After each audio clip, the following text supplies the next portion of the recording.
All right. Hey, everybody. We're doing over and unders on Suez Canal supply chain blockages. No, just kidding. Welcome to the backstage. We're in the green room, and we're going to do some quick introductions with our awesome guests today. We're going to go reverse order. I'm Ray Wong with Constellation Research, awesome co-host Vala Afshar, and of course, producer L.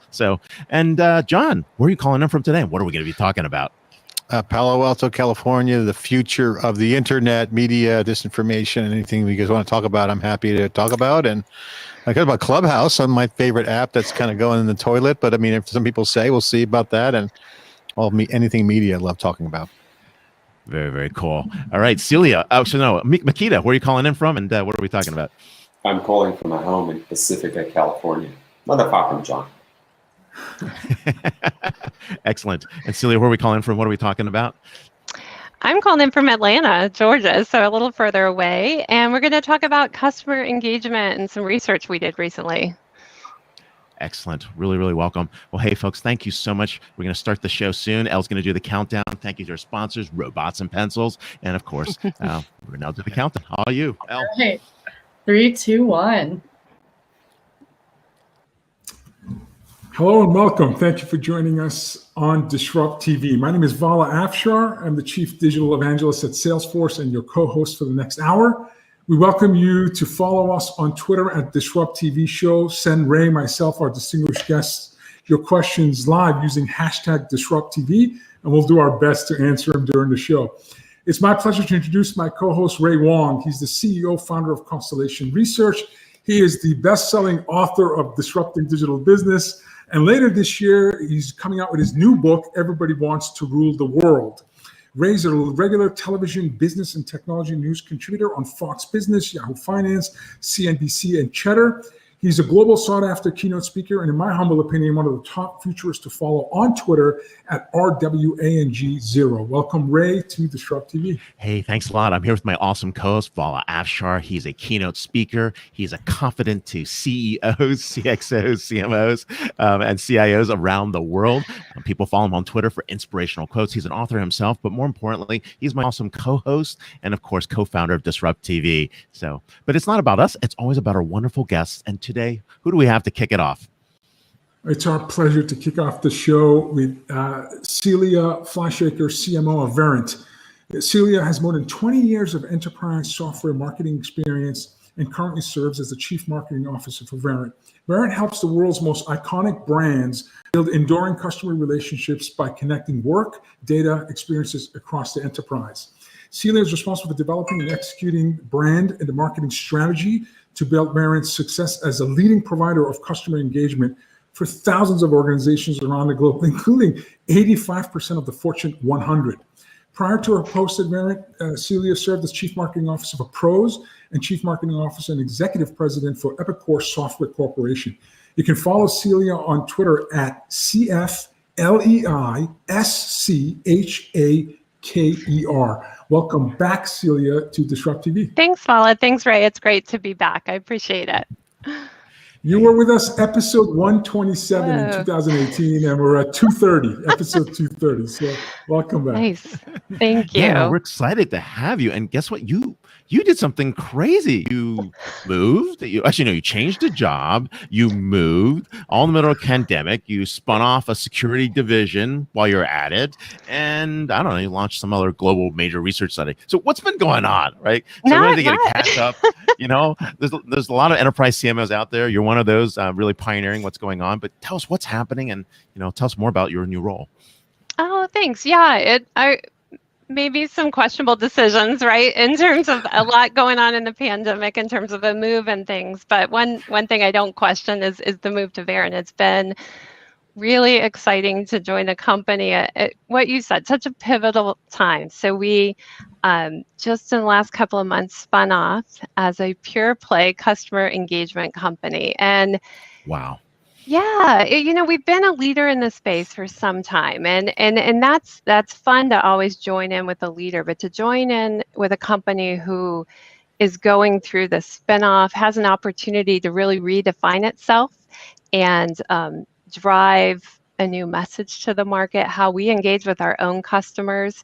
It was really, it was exciting. One of the most the things I like the most coming on board was as part of that spin, we did a lot of work understanding our customer stories, and especially when you think about the last year and what went on with customer engagement and how dynamic, we'll say, it was during a pandemic, talking with customers like a MasterCard, who basically they've been a partner with Verint for a long time, but in the last year when they were looking at just overnight rolling all their call centers, all their people to an at-home situation, and how that partnership happened. It's great. And so yes, crazy over the last 6 months, but so much fun. And I think one of the things that I'll just say made it easier was the welcome that I got at Verint. Amazing group of people. The culture there has been terrific, and just really made that onboarding process and that move to a new company much easier than it normally would have been. That's awesome. That's really great. Yeah. Celia, last week we had Raja Manar, CMO of MasterCard, on our show. And as you know, he just launched his new book, Quantum Marketing. And he said there's an existential crisis in marketing because there's so many levers of success that chief marketing officers need to think about, putting the art into the science and the science into the art of marketing, being able to map marketing campaigns to business outcomes, and then dealing with this incredible impact of technology and decentralization and digital first mindset.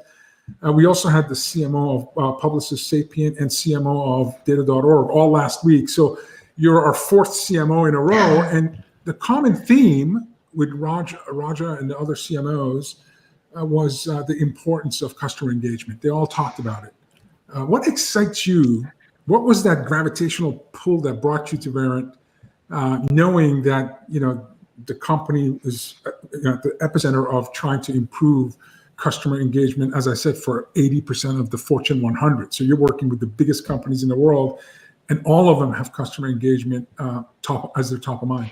Yeah, it is fun, right? As a marketer, you more and more as CMOs gotten pulled into this area of customer engagement and customer experience. So that's exciting. But then to join a company that's dead center focused on how helping people engage with their customers better was really cool. And that was the pull to Verint. And one of the things I think that is so exciting about engagement is, if you think about, Verint started in the call center, and that's where a lot of engagement was happening. But in the last couple of years, customer engagement's become, it's a whole company initiative, which I love. So it's not just helping them in companies with technology in a call center. It's how are you engaging on digital? What are you doing on social?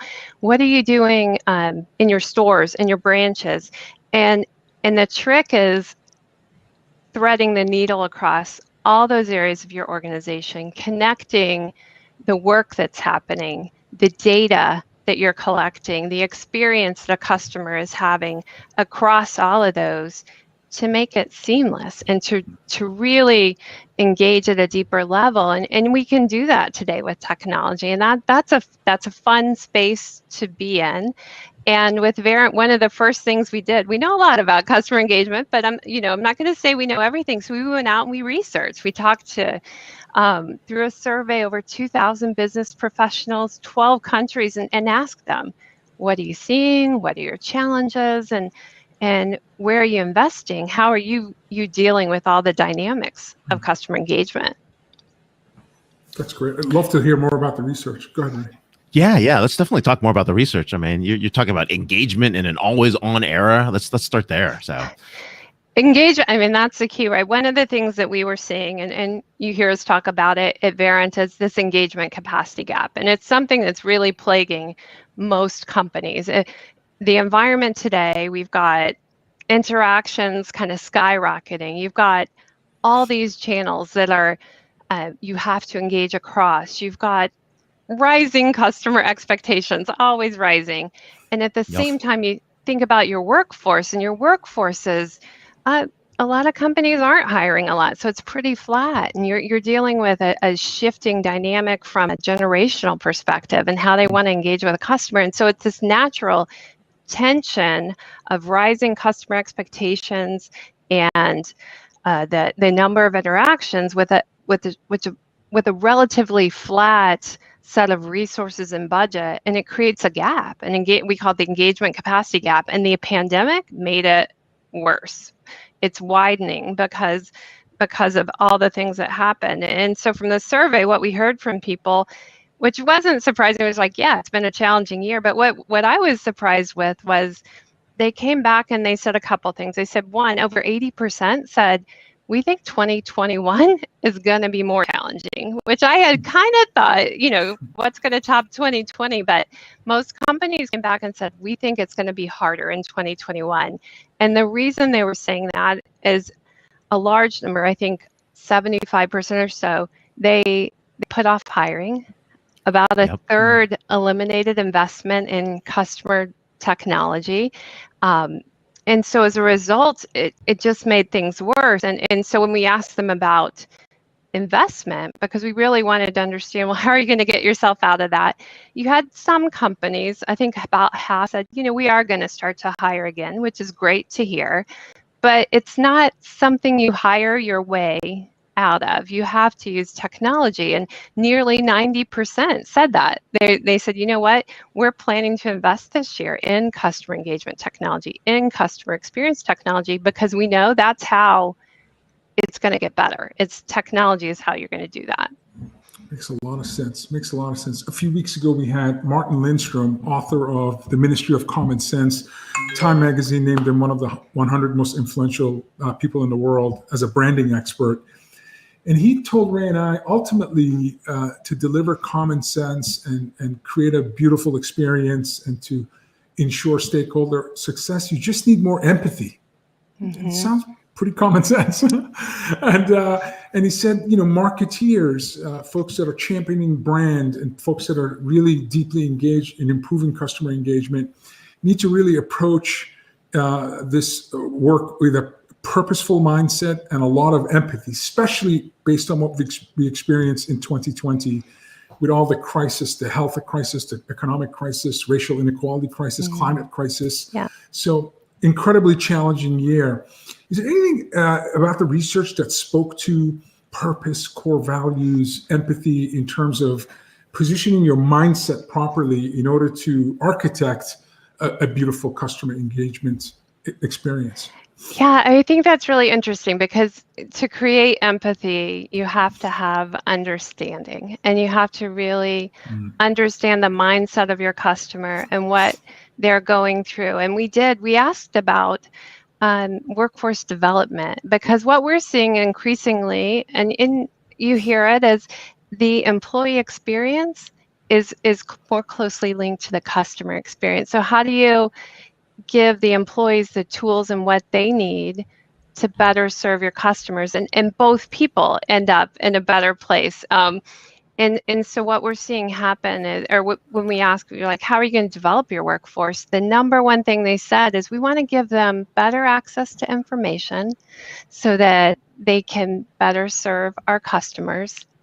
And the number two thing was, we want to provide feedback and coaching and help our workforce get better. So those are the two areas where they really wanted to invest, which is terrific. And what we're seeing happen, and you can see this play out with a lot of our customers, is merely providing, you don't put someone on hold, right? You don't make them wait. It's got to be in the moment. And so we're seeing this idea of real-time experience improvement and interaction happen. And so using things like speech analytics or text analytics combined with AI, you've got, I'm on the phone, Vala, with you, and we're talking through, and it can hear what you're asking me about. It's going to tap that NOGS base, serve that information up in front of me. I'm going to be answering your question as you ask. And if I don't answer it the right way and you get a little heated, it can tell that your voice is getting a little louder, or maybe there's a bit more of a pause, and serve me up as the agent coaching. And hey, try this, or maybe you want to offer Vala that. And it's so different. It puts experience management and improvement in the moment in real time, which I think is a game changer for how you engage with customers. And just, it's not about getting a survey feedback, which is still important, but improving things in the moment as you're talking to that customer and making that experience better and that engagement deeper. And coming back to what you said, understanding them. And if I'm not hearing them, I've got AI and a bot helping me interpret and understand better. It is amazing. I had the good fortune of running global call centers for 10 years early in my career. And we used to have experts walk the floor and listen into heated conversations and then try to manually, person to person, provide in-process coaching, in-process training. You know, I had a 100-person call center. It's not something you can scale to thousands or tens of thousands. So to be able to automate and have tone and sentiment analysis and provide in-process training and coaching is absolutely a game changer. It's very cool. Absolutely a game changer. So it's really cool. Really cool. Sorry, Ray. I'm reminiscing. I love that you had that experience. That's very glory days of running service and support. And I loved it. I love that. No, it's wonderful, right? And part of that is really making sure you have the right data, right? And a lot of data collection was manual, right? I mean, you're going around in notes, Vala, and making that happen. And so, like, I mean, for customers, like trying to do that manually stinks, right? And we're living off that. You know, the engagement data management becomes really important. You're thinking about analytics, automating that capture process, and hopefully applying maybe some AI to get some scale. And we're starting to see those kind of trends take a role. So this has been really interesting. In your research, anything come out in that area around the data that people should be gathering, the engagement data management aspect of it that would be different for folks? I mean, not specifically there, but I agree with you. It's a huge challenge, right? Because as companies, as customer engagement works its way across the enterprise, it gets really complex gathering that data, connecting that data. And I think CIOs struggle with it, right? How am I going to pull together all of my interaction data, all of my experience data, and construct this journey of what's going on? And we're absolutely, that is an issue we're solving with engagement data management, and it's so important. And then you see that intersection with CDPs and how you pull it together. It's a really exciting area. That's awesome. Celia, you have been an ardent supporter of women in tech. And of course, you've spent your entire career in tech, which is awesome. You're a role model.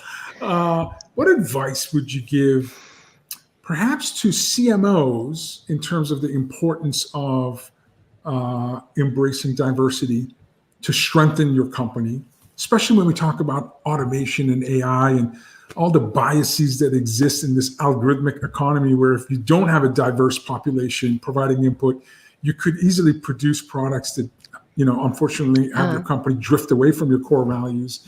And then what advice would you give to, let's say, students in college looking to begin their career, how they can have the same success as you have, becoming a chief executive in the tech industry? Oh, gosh. First, I think it's a great topic for now, because when we think about the last year and what's happened with women, and I'm just going to throw a few stats out. Because of the pandemic, I mean, McKinsey reported, I think as many as 2 million women have considered leaving the workforce. LinkedIn just did a study, 60% of women marketers have either dropped out of the workforce or seriously considered leaving. When we look at the job losses around the pandemic in the last year, they've been disproportionately felt by women. And so now is a great time to talk about how do you support women in the workplace and beyond that, diversity in the workplace, because there's so many things that hinge on having that right culture at an organization, and the stuff you talked about with tech and ethical AI and bias that can work its way into things. You need women and diversity in the workforce now more than ever, and there's been quite a setback in the last year. And so I would say to fellow CMOs and just leaders in general, you've got power, right? Like, you've got the ability to help your HR team get some of those things across the line, making sure that there's support for flexible work time, understanding of the challenges that people are facing today, and model that behavior. Like, it's not just about being able to say, we've got like a lot of time off, or you can work flexible hours. Show people that you do it too, and you're successful. I think that's important.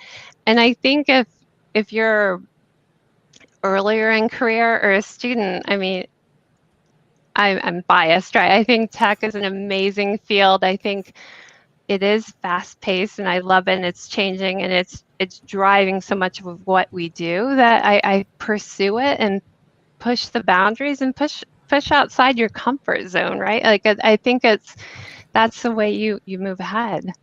That's awesome. No, That's great definitely. advice. No. That's great Hey, advice, Bill- regardless of your gender. I love that. Yeah, thank you, Celia. That's great. No advice. problem. No. But it speaks to empathy, what you mentioned, Yeah. in terms of being flexible, living your values, demonstrating your purpose. Absolutely. It's common sense that diversity is a strength. So, and if you have empathy, as Mr. Lindstrom reminded us, you can hopefully get to a common sense place. Sorry, Ray, go ahead. No, not at all. No, but hey, Celia, thank you so much for catching us up on what you're up to, and more importantly, sharing your insights. We're here with Celia Fleischaker, CMO of Verint. You can follow her on Twitter at CFLEISCHAKER. Thank you so much, for being on the show. Great to see you guys. Thank you. You're terrific. Thank you very much. Bye-bye. We've had a streak of pretty awesome CMOs that have been on our show, so we're pretty lucky.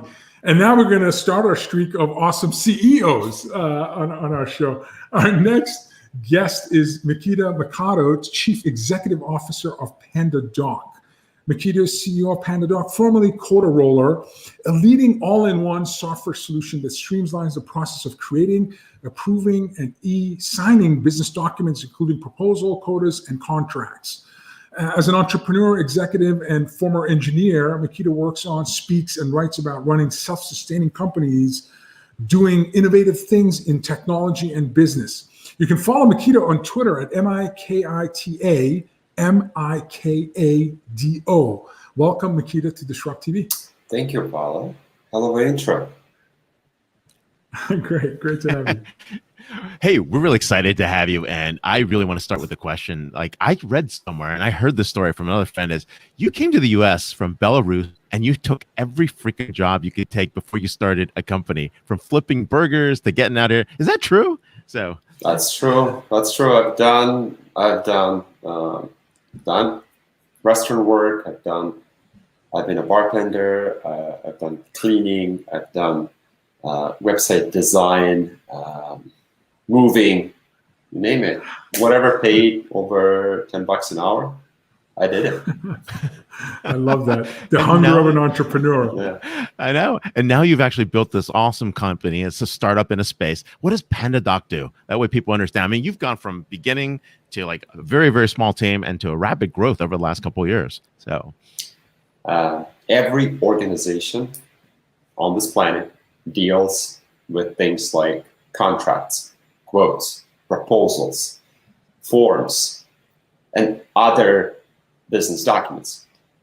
We streamline workflows around those documents. We streamline creation, generation of those documents, collaboration on them, delivery to the customers, negotiation with customers on those documents, and then electronic signing and even payments wherever that is appropriate. I like to say we take work out of document workflows. Yeah. But why Panda? Why the name Panda for PandaDoc? So you want a true story or a marketing story? I want the true story, not the marketing spin. All right. So the true story is we play in a pretty crowded market that got a lot of corporate, and we felt back in the day boring sounding players, and we wanted to be different. We wanted to build a simple product that any business can adopt without involving an admin or an army of IT professionals. We wanted to be cool. Being familiar with some other software markets, namely marketing automation, we thought of adding a mascot to our name. And we've gone on a journey of finding the right mascot. anything from seals to monkeys, and monkeys were overused at the time, still are. You know, there's SurveyMonkey, there's MailChimp, and so on and so forth. Pandas are black and white, just like documents. So we thought, well, if the domain name is available, and it was, why don't we pick that one? I love that. That's a how good, we became PandaDoc. There's nothing cooler than a panda. So well done with the Everybody name loves selection. pandas, right? Everybody loves pandas. Everybody loves pandas. Absolutely. In fact, in my family, Kung Fu Panda is probably our favorite show for the family. So removing friction in the document workflow process makes a ton of sense. My company's research shows that, for example, sales professionals only spend about 36% of their time actually selling. They're Sales spending professionals, 60% of the time. is like, that's a group You know, love. dealing with Yeah. dealing with just a very highly friction-oriented environment. So tell us about what your clients gain in terms of experience and productivity once they partner with PandaDoc. Well, you mentioned sales professionals. I'd say most of the documents that get sent through PandaDoc, that get generated in PandaDocs, are sales-related documents: sales contracts, sales proposals, sales quotes, and yada yada yada. So the sales teams that use our software experience up to 30% decrease in time to close. Wow. Yeah, that's amazing. That's a lot, Wow. right? They increase an 18% increase in the number of deals that they sign. Every 4 seconds, a deal gets closed through PandaDoc. That's not the only use case we serve, but we started in sales. My co-founder and I were fed up with how much time it takes to generate a sales proposal, and then we didn't know whether anyone really opened it or cared. We tried to solve an internal pain, and through many iterations, we came to the vision we have today for PandaDoc. That's amazing. So, but while Mikita is talking to us in this 20-minute segment, 300 deals got closed through PandaDoc. There you go. That's pretty awesome. Yeah. That's pretty awesome. Very cool. Very cool. Go ahead, Ray. So, no. But so we're in the middle of a pandemic, and how did business turn out? Did you see an acceleration? Do you see a decrease? Or did people say, oh my God, we need to get this, we need to fix our processes? I mean, what happened for you guys? A lot happened, just like for anyone else. A lot happened for PandaDoc during the pandemic and because of pandemic. First of all, we've seen the acceleration of what has been happening prior to pandemic.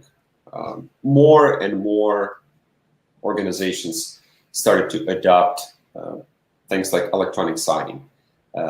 Things like automation of contracts and proposals, because now you can't really hand a contract to someone. You gotta use something like PandaDoc to be safe.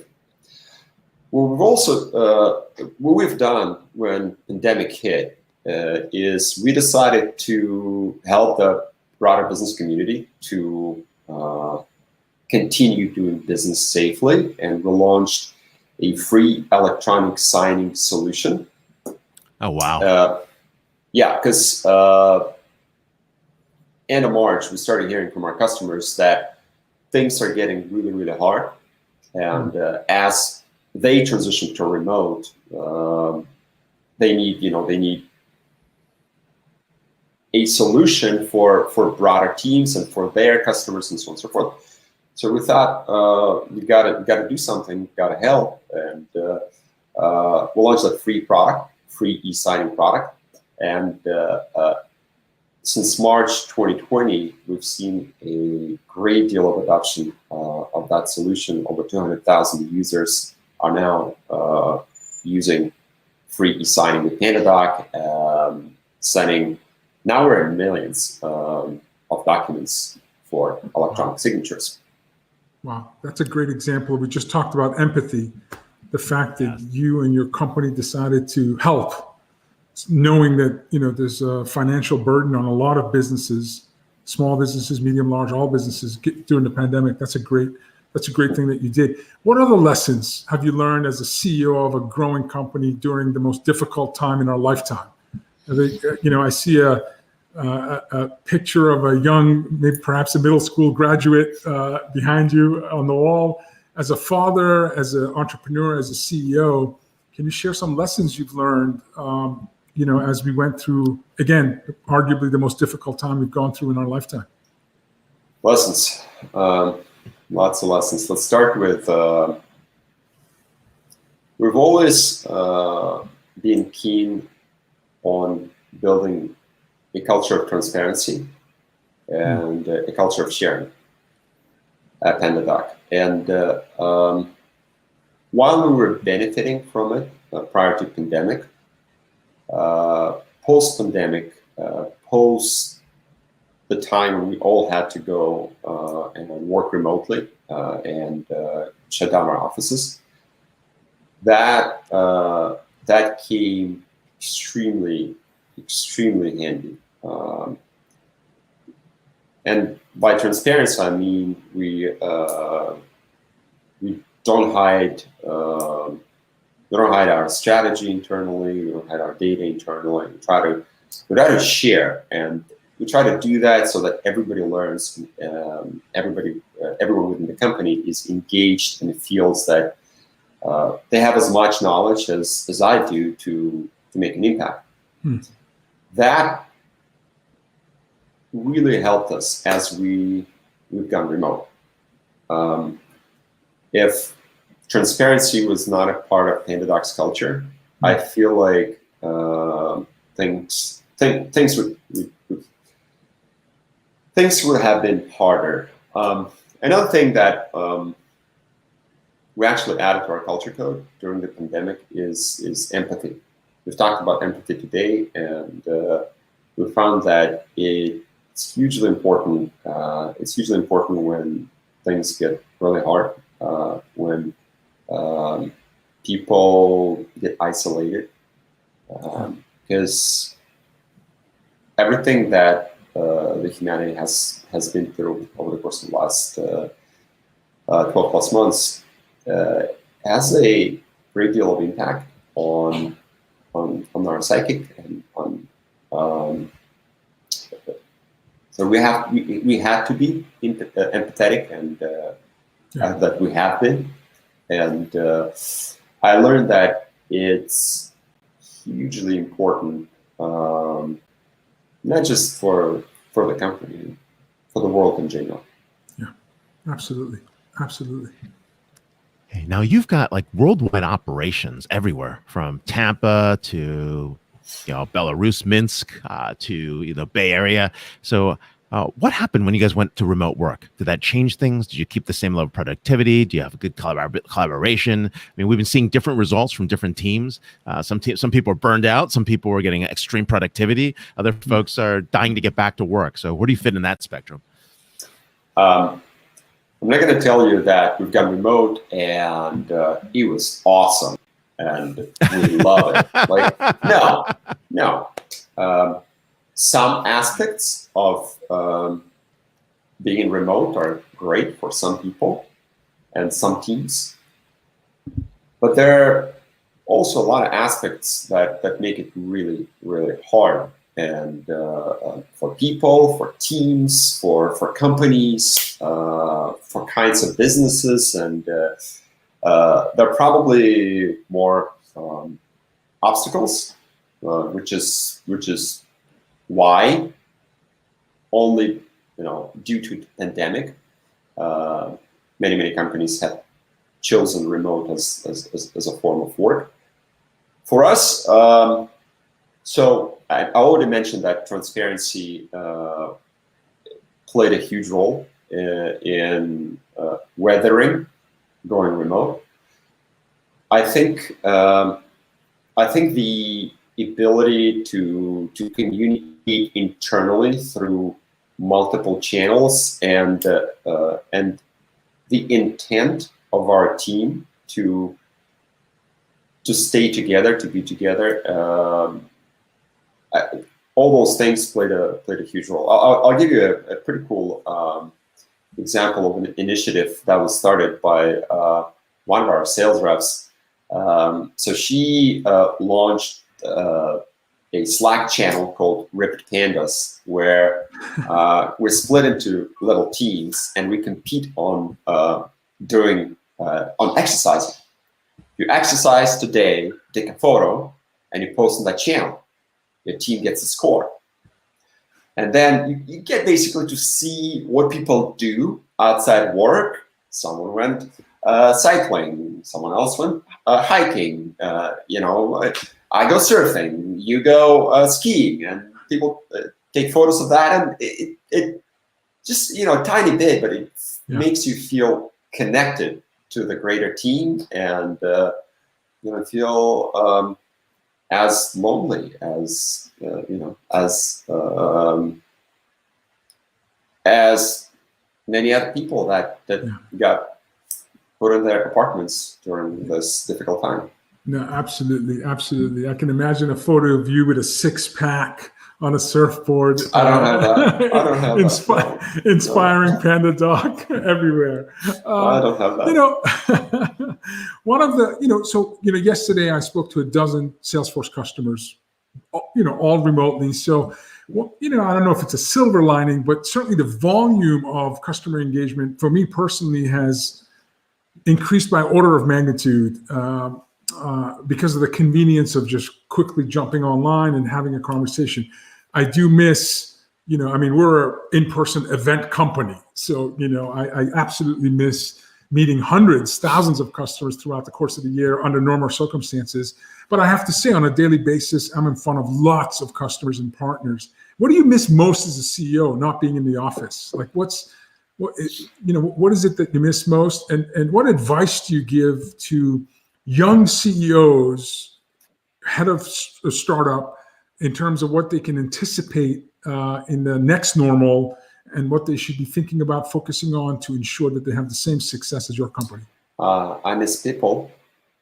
I miss non-business interactions, just chit-chatting at lunch or playing Pong, or having a coffee and talking about something.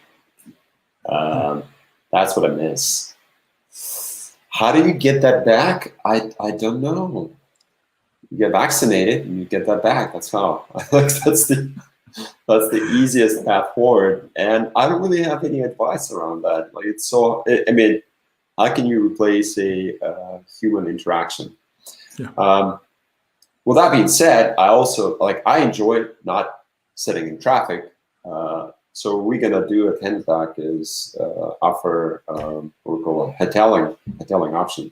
Have offices, but also have an opportunity for people to work remotely. And then we'll let teams to decide and figure those things out. And I don't know if that's the right way forward, but we're gonna test it out and we'll let you know. Yeah, I think a hybrid approach my company's doing the same. So you have a hybrid option of being in the office full-time, being in the office part-time, or just being home full-time. So and you're right. I think most companies, especially companies with a strong culture, they're going to experiment, and they're going to find how how they get into the best groove, get into optimal flow, and then decide. But at the end of the day, I think flexibility is the way to go, because honestly, none of us are experts about tomorrow. We have to just iterate our way back to something where everyone's happy and finds meaning in their work. So I think your approach is right. Ray, you're on mute. Yep. So Mikita. Oh, yeah. Mikita, think about this. When we think about what's happening next, right? You started the company almost 8 years ago. Is that about right? Right. And we think about what's happening in the next 5 years ahead of you. Where do you see the company going? And what do you think will happen as you close out, the years? We're going to grow. We're playing a huge market. Huge market. We'll continue growing. We'll continue helping businesses to streamline their document workflows, to take work out of document workflows.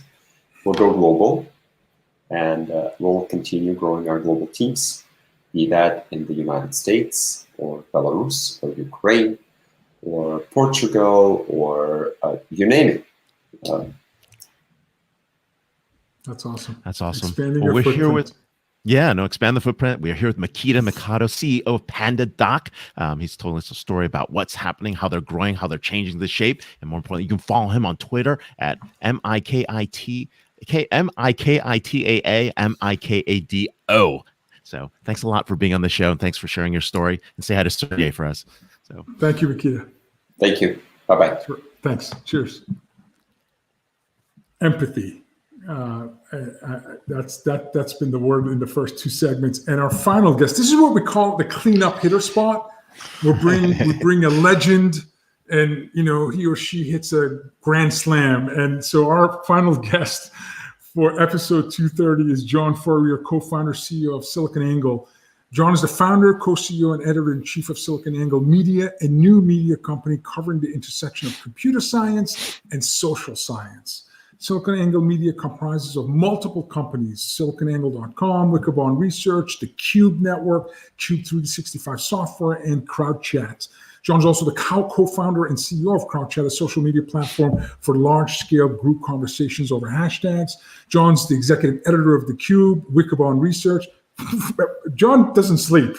He works 24 hours a day. He's got lots of amazing responsibilities. His vision is of a future that uses technology and data to create quality content and user experiences while creating and growing quality communities. You can follow John on Twitter at Furrier, Furrier. Welcome, John, to DisrupTV. Well, you guys work harder than anyone I know too. So I think you guys are in great company, tirelessly putting out content. Ray, you're a legend. Vala, you're a legend. Great following. You've been there from the beginning, social media. You guys are awesome. And thanks for having me on DisrupTV. It's been on my bucket list for a long, long time. Thanks for having me. We couldn't find Ray, it. This is high praise from a pioneer in the space. I mean, John was providing streaming media, video content as early as 2010, 2011, if I'm not mistaken. So a decade plus. So that's high praise. Thank you, sir. Long time doing media. Backed into it. Ray knows the story. I mean, I think we did the first video blog ever. When Justin TV streamed this from his hat, we covered that. We were there with him doing podcasting in 2004, blogging. That whole democratization Web 2.0 wave was the beginning. I think that's when I first met Ray Wang and started seeing this wave. And Jeremiah Ouyang, who's now doing amazing work out there, I see him on Clubhouse all the time. We worked with me at PodTech, and this is just a mainstreaming of what we all saw 15 years ago, which was that a new generation of people are going to start shifting it. Look at the difference. But I was just watching the founder of Reddit talk about, TikTok versus what was that startup Quibi that was had billions of dollars, all the best people. You can't fight people doing selfies. I mean, like the thousands. And so the whole generational shift is here. This is Steve Jobs called it the iPod generation before the iPhone, and then it became the iPhone. And I think now you're seeing, in my opinion, the full torch being passed to a new generation. It's not even Web 3.0. It really is a completely different and new evolution and revolution happening in media, technology, entertainment, and it's impacting every vertical and every market. I guess this is called digital disruption that Ray Wang wrote about. So this is actually happening, and it's happening right now. Yeah, absolutely. I mean, I worked with a pioneer. He did talk about this 5 years ago. Absolutely. But hey, we've gone from content consumption to content creation. We've gone to, broadcast to interaction, right? These shifts are happening. Let's just talk about Clubhouse. I want to get your views on it because you're in there all the time. You're studying the media. You're basically, one of the thought processes that people have been thinking about, how do we recreate John Furrier? And suddenly Clubhouse shows up, Well, Clubhouse is a great app. I'm a huge fan of Clubhouse. The app is terrible. The back end is a disaster. And I broke that story actually. I actually broke that story on Twitter. Ironically, as it happened, and Clubhouse had its I would call it the plane in the Hudson moment, where we were all on Clubhouse, and the Chinese essentially just shut it down. People in Hong Kong were being arrested. And Clubhouse at that time was a great outlet for people and communities to talk openly during this pandemic. So the pandemic really gave rise to the value of Clubhouse, which was people talking and finding their tribes. And then Elon Musk showed up, and then everything else happened. But I love the app, Ray. I think it really is a unique microcosm of the radio format, the audio format. It's in the media mix that I think they cracked the code on engagement.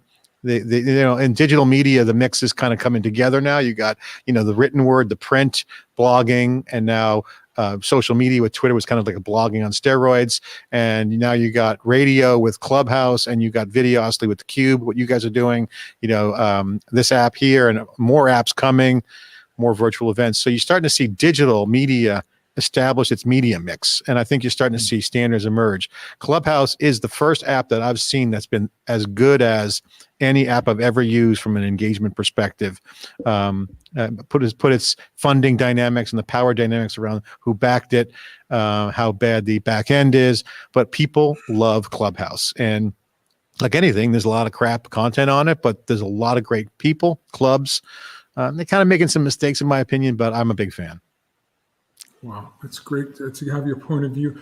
We had Scott Galloway on the show a couple of weeks ago, and he said there's 3 errors that significantly impact businesses and sectors and industries. He said the first error from a macro level was globalization. And then he said the second macro error was digitization. And he said, the pandemic, and since 2020, we've entered what he called great dispersion era. Where you're disrupting the supply chain from the producers to the end users, where, low friction, low cost, and high value ultimately decides. And this is a purely decentralized and digital first method of dispersion. And it's impacting the biggest companies in the world. He said the fact you could see Wonder Woman streamed the day it came out, and Amazon has been doing that in the book space, and Netflix did that in the movie space. Movie theaters was an example. So in terms of media, when you think about this notion of dispersion, where frankly, every company needs to think about being a media company. You really need to have chief media officer. And in my opinion, perhaps even separate from, standard corporate marketing, because it's not about the traditional 4 Ps. And it's really about these new set of Ps about, have purpose-driven, passionate, personalized, platform, partnerships. How do you guide companies that are your clients in terms of how they can position themselves to really have media company capabilities, regardless of what sector they're in, whether they're a tech company or in retail or finance and so on? That's a great question. I think you're right on the money, 100% right on. Galloway's right on as well.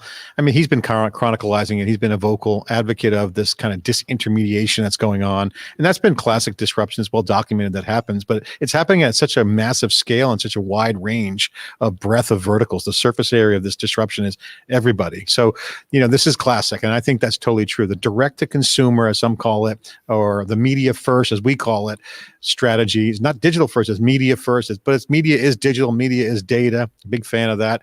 The work we're doing with events now that the pandemic hit our business with CUBE, virtualization, which usually was a tech term, server virtualization created VMware, and VMware created Amazon Zen hypervisor created Amazon. So virtualization actually is interesting dynamic. I think that's been disrupting enabling a lot of disruption. And so we've been taking a different approach to virtual and digital, because we've lived in the physical world and we had to survive with virtual. So we created a line extension called Cube Virtual to do just that, to go direct to the consumer. But the idea of virtualization allowed us to do more interviews, extract more signal from the noise, meet more people, surface more voices faster and cheaper. So that ability to push content out there has been key. So my advice is to say, push as much content as possible out there and tell your story directly and disintermediate the middleman, which is going to change PR. It's going to change marketing. And the chief marketing officer is going to become the chief digital officer, the chief media officer, the chief user engagement officer. And so everything is disrupted. CRMs, ERPs, all aspects of those infrastructure stacks are going to be abstracted away with a new layer of data, new layer of software, and media is eating the world, and you're going to see that new wave hit, and that has not yet been discussed in mainstream. And obviously Andreessen Horowitz had that big memo, software is eating the world. I believe media will be eating the world, and you're already seeing it. And there's no software, there's no operational model, it's all new. So with new comes new roles, new responsibilities, and that has everybody sideways. That's why everyone's getting all these virtual event software packages wrong. Oh, just build the same as we do physically. Well, it doesn't work that way. So it's you're either building the better BlackBerry or you're building the iPhone in the mind of the customer. So most companies think, oh, we're going to make a better event digitally. Nope, that's not the way it is. It's going to look more like Clubhouse. It's going to look more like this. It's going to look more like blogging. It's going to look more community, Twitch, and people.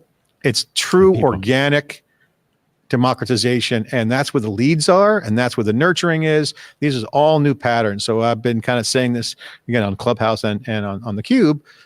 The funnel is turned sideways. It's horizontally scalable. It's not a vertical funnel anymore. So you're going to see a massive disruption in how that's engaged. Your previous guest kind of talked about it, but doesn't mean that the funnels are going to go away. It's just going to be infrastructure that's going to be abstracted away. You're going to see a new layer of innovation on top of MarTech stacks, and that's what you're at Salesforce. This. Slack is a great layer with Salesforce, great addition. Things like that are going to happen more and more. Yeah, you got a great point. You're dropping a lot of wisdom. I hope people are listening, rewind and listen to what you're saying. As a former chief marketing officer, you touched a lot of key focus areas in that last 2 minutes of your answer. So great wisdom. Sorry, Ray. Go ahead.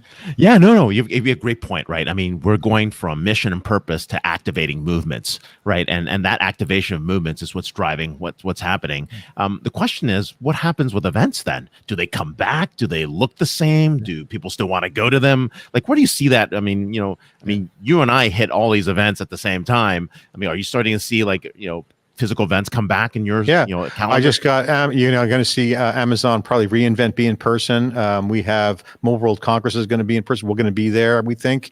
I know Reinforce is another Amazon event. There's like 4 other events scheduled in the fall window starting to come back. 2022 should be a full year of events.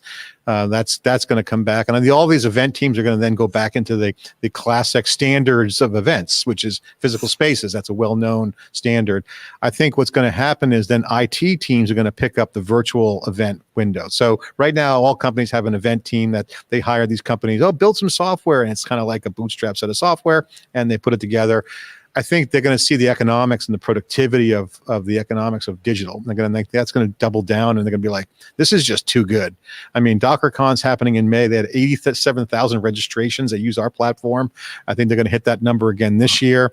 Massive numbers. They never cut that in person. So this hybrid world is coming together, and that's going to be a new dynamic, big time, Ray. And I think that's going to be how communities are going to organize. And I think you're going to see a new kind of connective tissue. And I think marketers are going to start to look at this engagement and say, what is the ideal engagement with, thought leadership and community and influencers? And you're going to start to see a really interesting new model develop around in person and digitally connected together in a moment, because events are a moment in time, but media is the gift that keeps giving. So you're going to see media first strategies, not event first strategies. So I think that's a big wave, and we're doubling down on that. Wow, makes a lot of sense. A couple of days ago, Wednesday evening, I was invited to a Time Magazine Chief Marketing Officer event. There were 70 some odd CMOs of the biggest brands in the world. I think the Fortune 100 was very well represented at this event. And, I would say the theme of the conversation was solely focused on the word purpose, how it's so important to articulate your purpose, your core values. And these are the CMOs of the biggest companies in the world, multi-billion global entities. And so I want to take the conversation back to content. We talk about the traditional paid, owned, earned media. How important, and you're an editor-in-chief for a decade of successful media companies, multiple companies and multiple successful brands. What's your advice to a chief media officer or content officer in terms of the role of trust, purpose, values, stakeholder success in terms of guiding what type of content you should be creating in order to build lasting relationship based on trust. A river without boundaries is a puddle. So what are the guiding principles in terms of the type of content you should be creating in order to have meaningful relationships? That's the $1 million question right there for marketers. I think that's the big one. My advice is simple. We're in an era of authenticity where that's valued, right? People want to know where you stand. That's been a tried and true editorial practice in journalism and reporting, trust, and that's been eroded. I think, we've been focused on free content and keeping it free. And I think our focus is to let people know where you're getting paid from. What's the angle? Well, people want to know what the story is. Like, who's incenting this content? How do you get paid? What's in it for me? And do you have an agenda? I think people are becoming very skeptical. So I think that in an organic space, you can succeed with a paid strategy to work with kind of trust brokers, and those are going to be brands, new set of influencers. Like you guys do a great show and are very well trusted. I think you're going to see real influencers, not like as they're defined today, but new ones that are brokering relationships and trust. So that's going to be bloggers, publishers, podcasters, vloggers, event organizers. You're going to start to see groups control the proxy of who's reputable. And I think reputation is super critical. And I think once people understand that their reputation's at risk and it's a group community dynamic, that's going to affect the decision on how to program. Because with social networks, we lost that closed loop nature of writing to the letters to the editor or, feedback loop. So I think communities provide rapid feedback. So John, if someone head fakes someone, they know they're a loser, or, hey, I don't want that. So marketers, don't do that. Don't put out crappy content that's like putting lipstick on a pig or trying to head fake the customer. And that's why communities are winning. You're so right. The reputation is important. Authenticity is important. Legitimacy is important, right? Those are all the things that we're coming back to. And it's back to that trust, right? I mean, trust is the ultimate currency in social media. It's the ultimate currency in marketing. And it's really where we're headed. Now, hey, flipping subjects here. You've been in the Valley for so long. I mean, you and I have been here looking at, seeing what's going on. What is the new generation coming up with, right? I mean, we're in our, like, I don't know, we might qualify for the vaccine. How does that work?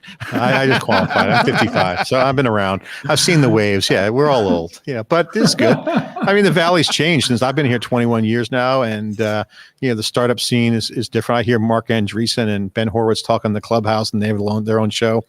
Back when entrepreneurship, people slept under desks. It was glorified to the sense of it was like fun. It was a tour of duty, and you built a company. Venture capitalists were heralded. Now it's very become cosmopolitan, certainly on the investment side. Now you got money and greed that goes to new levels with SPACs and different private equity dynamics. So the power dynamics on the funding has changed. You have kind of what I call the democratization. I call it the community college model with Y Combinator. When they broke into the scene, completely changed access to capital, which is phenomenal. Angel List, it goes on and on. I think that has set the table for what I call new generation. And I think it's like a hippie movement. That's my kind of vibe. It's like, it's a new anti-establishment, vibe coming. I think there's going to be kind of this counterculture. That's my prediction. But for the most part, people just don't want to hear about boomers. Like, for instance, Discord, one of the hottest apps that I like, is kind of boomer proof, right? So it's kind of like, it's like most people are like, how do I use Discord? Like, yeah, it's good. Don't come in my club. So I think there's a whole generation shift of VCs and entrepreneurs that are looking things that are completely different. They inherited this world. It's a lot of problems. The world hates big tech right now, and I think that's going to be a very interesting psychology of entrepreneurship and capitalism. So it's a totally weird environment, but I think I see kind of like them just breaking through that and being really positive. Again, incredible wisdom, incredible. John, my final question, take us a couple of years ahead, maybe 3 years ahead. I don't know if I could have predicted audio streaming success if you had asked me to predict a year ago or 2 years ago where Twitter Spaces or Clubhouse or others are going. But do you anticipate this real-time audio and video? Because it really is the best evidence, proof point of authenticity. you see the person in real time, and so there's more opportunities to make mistakes, to say things that maybe you didn't mean at the time. So there's less polish. That would never happen. A GDPR for everyone. Delete that comment I said when I was drinking at 11 o'clock at night on Clubhouse. That everyone's now recorded. Right.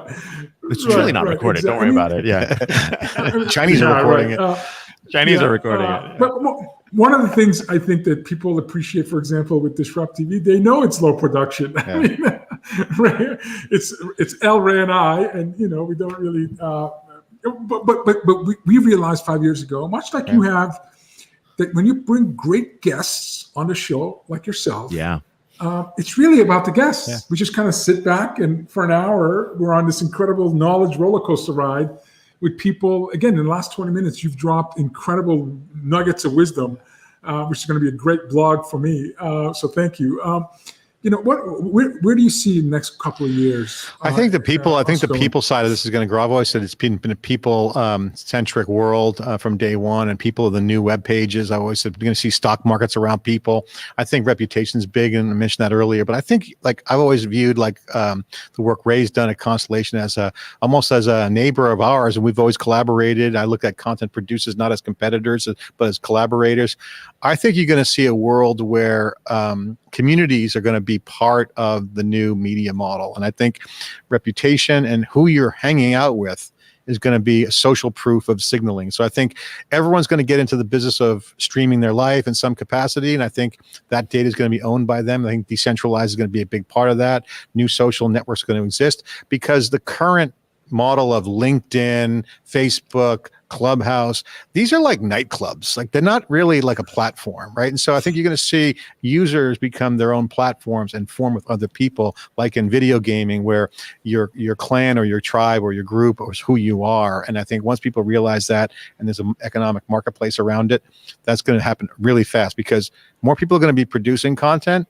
And that reminds me of the web when web pages came. More pages came, a search engine emerged. Next thing you know, there's a Google. So I think that is going to happen pretty quickly in media. And it'd be very interesting to see how that all plays out.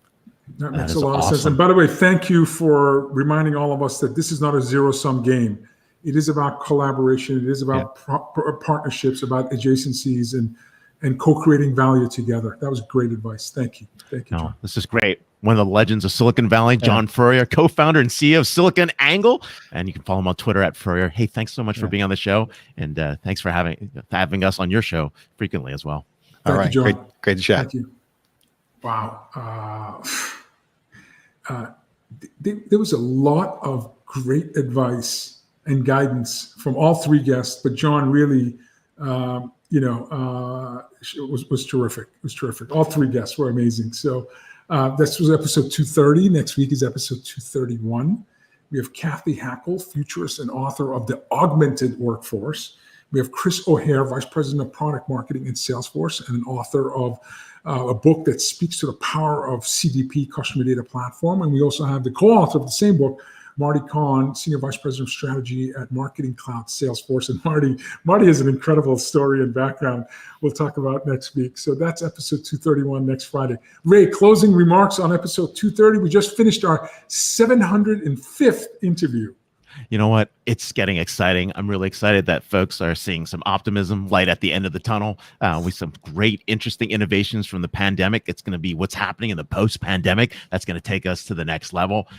Maybe we will see the roaring 20s after kind of an interesting, false start, but hopefully it's all coming. So hoping to catch up with John later as well in the green room. So we're going to see a lot of interesting things. And hey, thanks a lot. Vala, anything on your end? The jobs report was great. It's nice to see that we're at 6% unemployment and hopefully getting back to pre-pandemic numbers in the upcoming months as more folks are vaccinated and we actually get back to what certainly will be a new normal, but hopefully more like 2019 versus what we've experienced in the last 14, 15 months. So I'm very optimistic and looking forward to the rest of the calendar year. Well, hope everyone has a great holiday weekend. Thanks for following us. You're watching Friday. It's Friday. It's DisrupTV, 11 a.m. Pacific, 2 p.m. Eastern, almost every Friday, and we'll stream to you live. So thanks a lot, everyone. Have a great weekend.